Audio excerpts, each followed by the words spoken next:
Here we go. Wigan.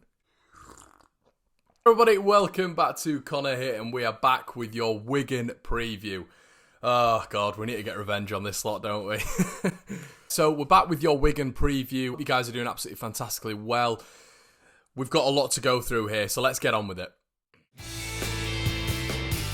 Wigan's last game was a 3-0 loss to Preston North End at home, which was quite unusual actually after their magnificent win against Cardiff in the first home fixture of the season. There was a couple of surprises in that first week, obviously with Barnsley beating Fulham as well, but this really was a surprise. You know, Cardiff got the 2 goals, Wigan were able to come back, they were able to come back stronger as well, and it really was an excellent performance. Wigan's home record has always been very, very different to their away record, and that was proven in the last game against Preston away from home. Preston absolutely battering Wigan, having chance after chance after chance. Wigan not being able to really get going, and it really was a horror show of a performance from the Latics. In comparison, the performance on the first day of the season, as we've just mentioned, was absolutely superb, taking the game to Cardiff, and an Evans winner in the last embers of the game, which was absolutely stunning. They've really a host of new players as well. Wigan, you know, Enoch Barre, who was down in League One last season for Coventry on loan from Wolves, had a very, very good season, very quick, very good in and out of the channels, pragmatic, dynamic, goes with all of the philosophies of Paul Cook's football, likes to play in and out of the channel, will hurry and hassle Leeds United if he does start ahead of Joe Garner. Robinson as well, Anthony Robinson was on loan at the Latics last year. They've also brought in a replacement for left back as well. They brought in a second left back in Tom Pearce, someone who we know very well. But listen, they've got depth now there, Wigan. Paul Cook's been there a fair few years now, and he really is building a good squad down there. Obviously, the sale of Nick Powell was massive. Nick Powell rejecting numerous Premier League moves whilst he was at the Latics. A real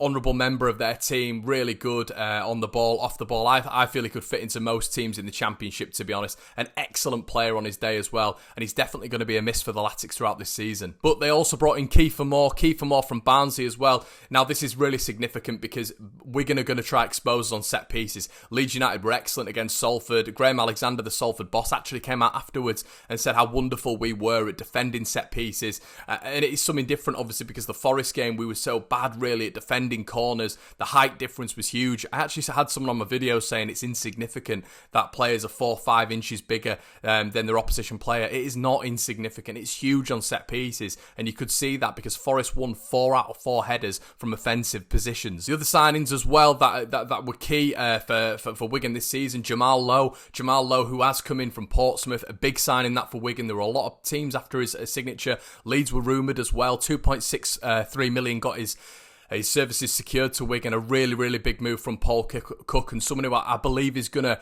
mould Wigan into a decent side. I think Wigan are really going to do all right this season. I've said as well, I alluded to it earlier, Tom Pearce has moved to the Latics as well. They're always going to start Anthony Robinson. You know, Anthony Robinson on loan from Everton. He's a very good fullback. We saw that last year. I feel he was really good at Ellen Road, really good at the DW. But Tom Pearce is very good backup and just shows where we're going to go in.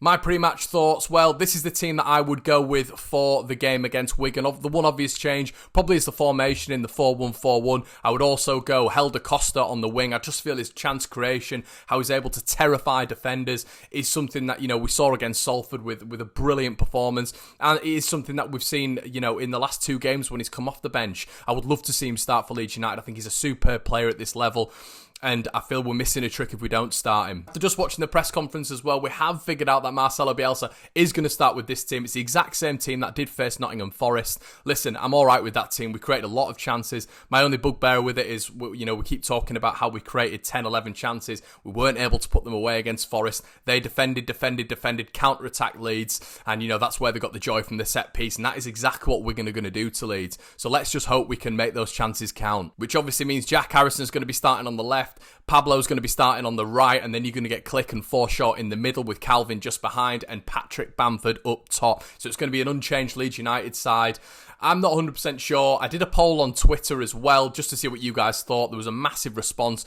Nketiah or Bamford. I think there was about 78% of you who voted for Nketiah, which was crazy. I didn't expect it to be that. I thought it'd be 50-50. A lot of people very impressed by Nketiah's performance midweek. Very sharp, very good in that of the channels, as you know, we talked about with Kim Al-Roof multiple times last season, and he really is a gem. I really do hope that he's not just going to be an impact sub this season, because I feel like Nketiah's got a lot more to give. I also wanted to go with that formation. I wanted to go Costa, and I would have taken Forshaw out. The reason behind that is because I feel we're going to be more progressive with Costa in the team. We're going to be more direct with Forshaw, with playing that 3. It's always going to be good for Leeds United, but sometimes I feel like we're not pragmatic enough in that 3, and I feel like we don't get higher enough with the ball. You know, if Click's not going forward, then it really does rely on Forshaw, who I feel has done okay, but just in front of goal he does lack it.